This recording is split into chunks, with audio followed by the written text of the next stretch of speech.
Atualidades, oferecimento, revista Mídia na TV.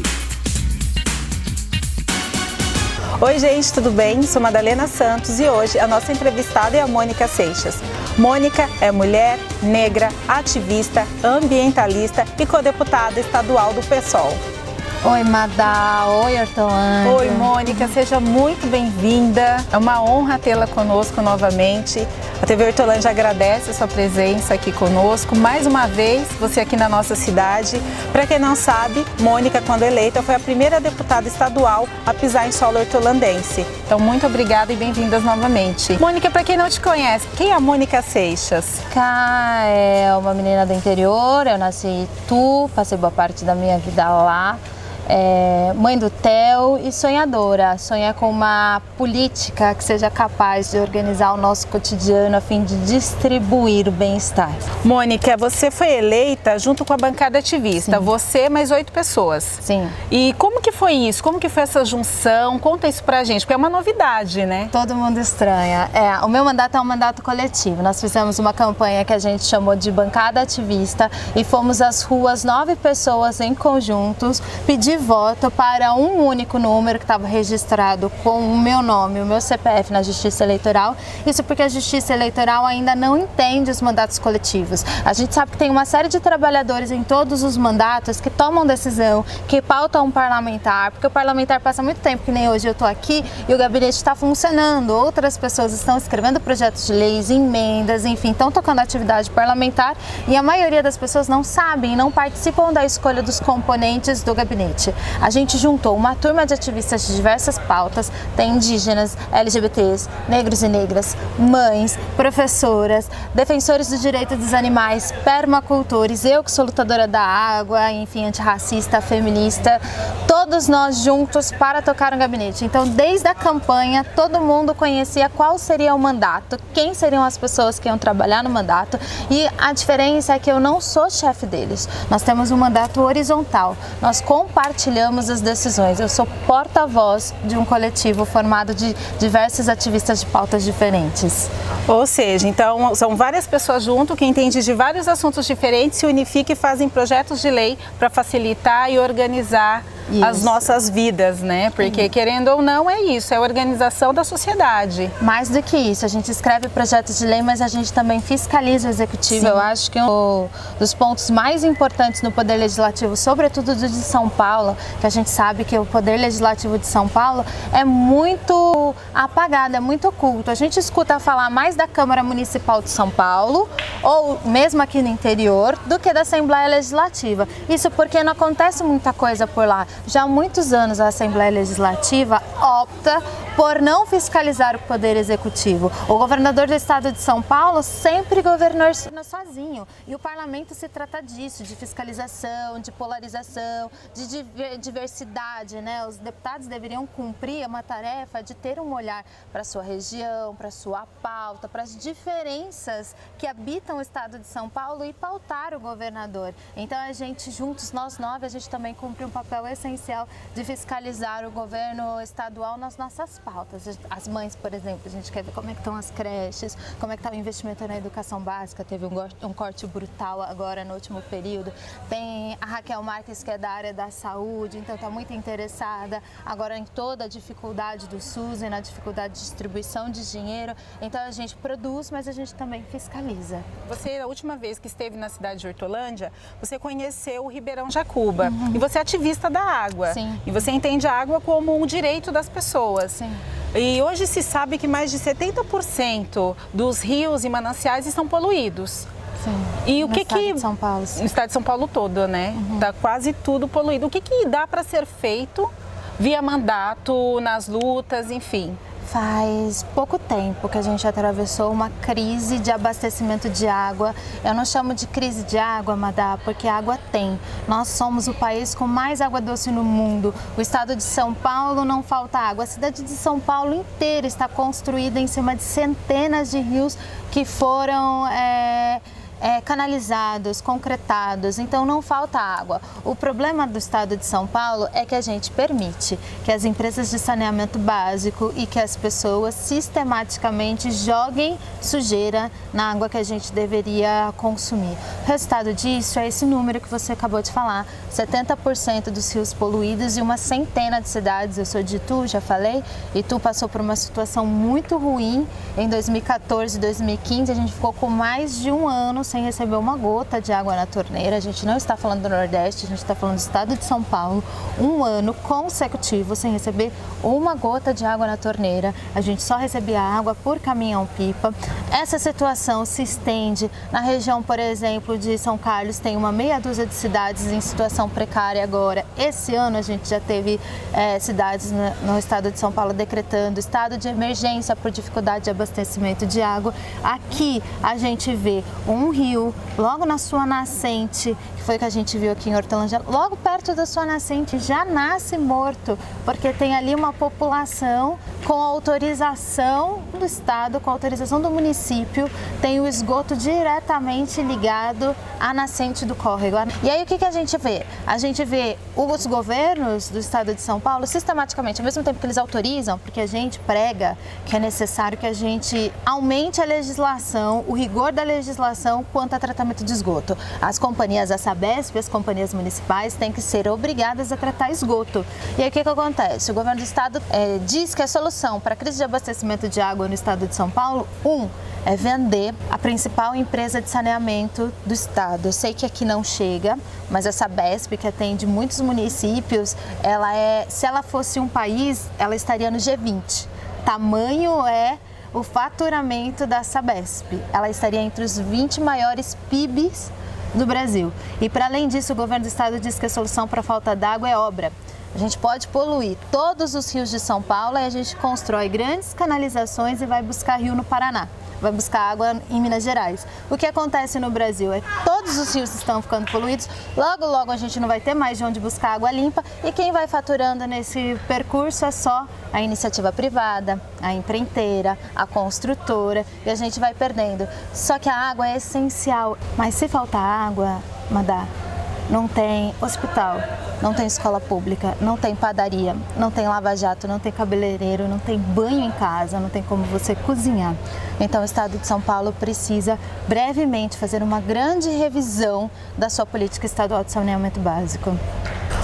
Mônica, o governador de São Paulo, João Dória, ele tem uma política bastante conservadora. Ele não é um político, mas enfim, ele vem de uma prefeitura, inclusive o último dia dele foi um dia bastante marcante para toda a sociedade paulistana, onde estava ocorrendo a greve da Sampaprev e ele saiu derrotado direto por uma campanha eleitoral e se tornou governador. Foi bastante votado no interior de São Paulo e perdeu na capital. Esse reflexo está acontecendo hoje na cidade de São Paulo. O que ele tinha propostas como prefeito, ele vem trazendo como governador para o estado e para o estado todo. Sim. A política de privatizações, os cortes que foi citado, o que você tem a dizer sobre isso e como que está sendo colocado na Câmara? Esse vai ser o grande desafio do próximo período, viu, Madá? Isso porque o brasileiro como um todo está embarcando na falácia que o estado mínimo é a solução para todos os nossos problemas. Só que a falta de entendimento, a falta de ferramentas para a gente compreender a gestão da coisa pública faz as pessoas não terem noção que o estado mínimo é a ausência de serviços públicos essenciais. O estado mínimo não é só a ausência de lazer ou a ausência de companhias que fazem obras. O estado mínimo a gente já está sentindo nesse período, porque a gente já está vindo numa política de enxugar, diminuir a máquina pública, a gente já está sentindo esse ano, por exemplo, na educação, na saúde, sobretudo. Mas o Dória, ele vem com um discurso de enxugar o estado mínimo. Ele não quer só vender para iniciativa privada, né? Ele quer também extinguir. A gente passou por semana passada por uma votação, no início do pacote que o Dória chama de desestatização, para mim é privatização, é abrir mão de todas as coisas públicas e entregar para a iniciativa privada, que está em debate a Sabesp, o metrô e outras grandes empresas, mas na semana passada, por exemplo, a gente votou a extinção de 3 empresas públicas. Essas 3 empresas relacionadas às obras no município. A CPOS, que foi extinta, não foi vendida, o governo baixou as portas, demitiu todo mundo. A CPOS era a empresa responsável por fiscalizar as obras no município, era um corpo totalmente técnico, de engenheiros. Fiscalizar as obras nos municípios e dar laudos que permitiam liberar recursos. Então, se você faz um contrato entre Estado e município para fazer obra, o município executa, o governo paga. Só que o governo não libera o dinheiro do contrato todo de uma vez, ele vai liberando por etapas. Os engenheiros da CPOS fiscalizam a obra, se a obra está ok, libera mais recurso. Fiscaliza a obra, se a obra está ok, libera mais recurso. Extinguiu a CPOS e agora a gente tem, estado adentro, centenas de cidades com obras do governo do estado de São Paulo paradas, sem que o governador João Dória aponte uma alternativa. Então a gente vai enfrentar não só na Assembleia Legislativa e o autoritarismo do governador João Dória, mas a gente tem que enfrentar isso na opinião pública. A gente tem uma tarefa pedagógica de explicar para as pessoas que o estado de São Paulo também não tem condições para que as pessoas vivam sem os serviços prestados pelo estado. Se a gente ficar sem escola, se a gente ficar sem saúde pública, se a gente ficar sem empresa pública fazendo rodovias e obras, as vidas vão ficar impraticáveis nos municípios. Os municípios já estão sentindo. Então é um discurso desassociado da realidade que as pessoas embarcam num momento de dor, num momento de querer mudança, num momento de que já entende que a vida está difícil e aí querem outras coisas para mudar. Mas a gente tem a dura tarefa de ser pedagógico nesse momento e explicar para as pessoas que nós estamos abrindo mão de serviços essenciais para a nossa sobrevida. Mônica, eu estava lendo algumas coisas e o que me chamou a atenção é esse projeto do Dória querer fazer das escolas públicas uma escola que seja totalmente voltada para o empreendedorismo. Ou seja, a gente vai formar a nossa juventude para o mercado de trabalho, já focado em uma profissão, e vamos deixar a nossa juventude parar de pensar, que é mais ou menos essa a lógica. Como que vocês veem isso? Inclusive a carga horária de professores, tem um projeto para aumentar essa carga horária. Como que é visto isso? Mais do que isso, né? Sem senso crítico a gente não tem criatividade. Toda a inovação, seja ela tecnológica, seja de ciências humanas, seja na pedagogia, se dá nas universidades públicas brasileiras, por exemplo, porque é um espaço em que é estimulada a criticidade, é estimulado o livre pensamento. Sem isso, a gente cria robôs programados para apertar botão. Mas mudou muita coisa, mudou a grade escolar, além dos 15 minutos a mais diariamente, a gente vai ter aí 4 pausas por semana. Isso também, de novo, sem dialogar com as outras redes, é um problema. Imagina uma mãe com filhos em idade... A educação infantil, na maioria, é feita pelo município, né? As creches, etc.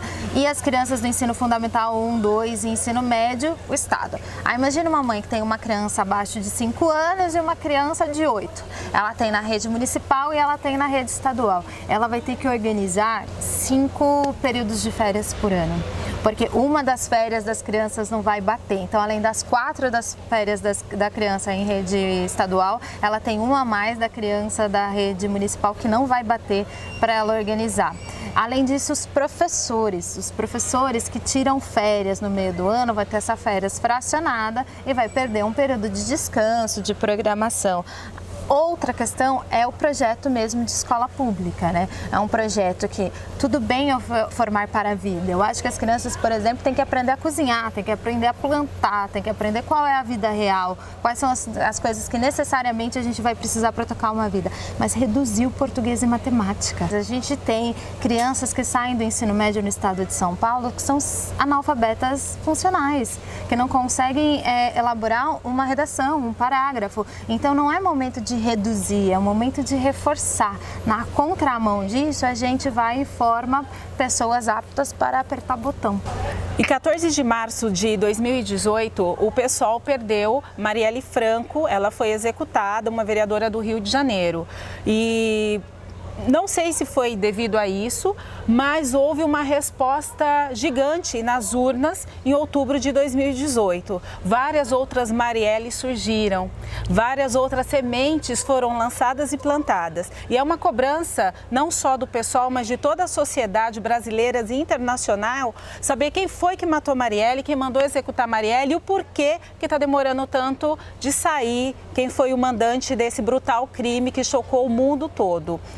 Você, te vejo como uma semente de Marielle. As pautas de Marielle está inserida junto com você, junto com todas as meninas que foram eleitas e chegamos a 15% nos parlamentos que até então era inimaginável. Sim, aumentou muito o número de mulheres, aumentou um pouco o número de negros e negras, né? A Assembleia Legislativa do Estado de São Paulo agora tem 4% de negros presentes, um número bem distante da realidade da sociedade brasileira, mas a gente está avançando. Eu acho que as pautas das Marielles é a pauta de todas as meninas negras, são as pautas que nos fazem sonhar uma sociedade diferente, porque foi uma sociedade, uma política construída por pessoas que não nós, foram construídas pelos coronéis dos interiores, pelos empresários das grandes cidades, homens brancos de meia idade para proteger o seu patrimônio, para proteger o seu estado de poder. Como eu disse, a gente sonha e faz uma política para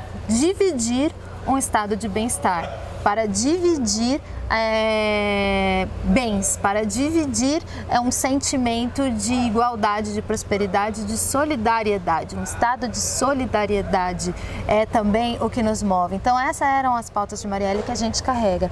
Mas a morte de Marielle nos fala de muita coisa.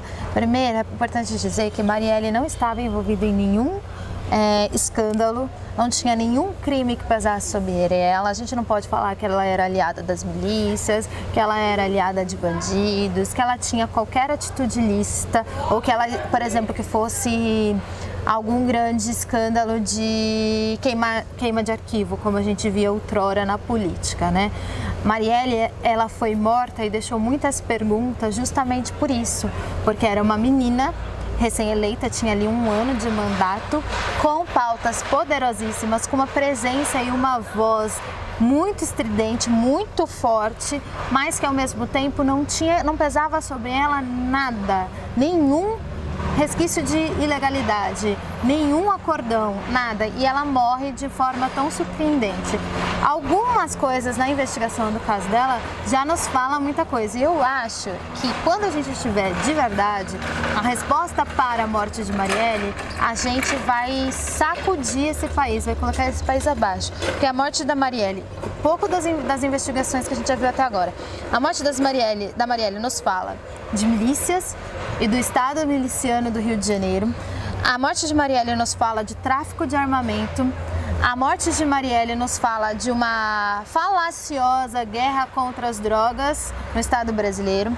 A morte de Marielle nos fala o quanto agentes da segurança pública podem ser criminosos e estão, em certa medida, envolvidas com o crime organizado brasileiro e, mais do que isso, quanto o crime organizado está organizado, sobretudo, na política e veste terno cinza e ocupa parlamentos. Então, o resultado da morte de Marielle vai nos trazer muitos esclarecimentos sobre o que é de fato o Estado brasileiro hoje. Mônica, estamos chegando ao fim da nossa entrevista, mas eu tenho que te dizer que você e toda a bancada ativista foi eleita com quase 150 mil votos. E você é gente, você é povo do povo, você importante. É uma pessoa como nós, é uma pessoa comum. É muito difícil a gente encontrarmos deputados que se disponibiliza a ser eleito e vir em Hortolândia. Porque aqui em Hortolândia as pessoas só aparecem quando querem pedir voto e às vezes é até da casa. Então a gente foi muito contemplado com a sua visita e estamos muito felizes com o seu retorno, não só na nossa cidade, como aqui na cidade de Campinas, na Universidade Estadual. E eu quero agradecer imensamente pela sua entrevista. Obrigada. E Mônica, estar com a gente, se a gente precisar, é só somar junto com a bancada ativista, não é isso?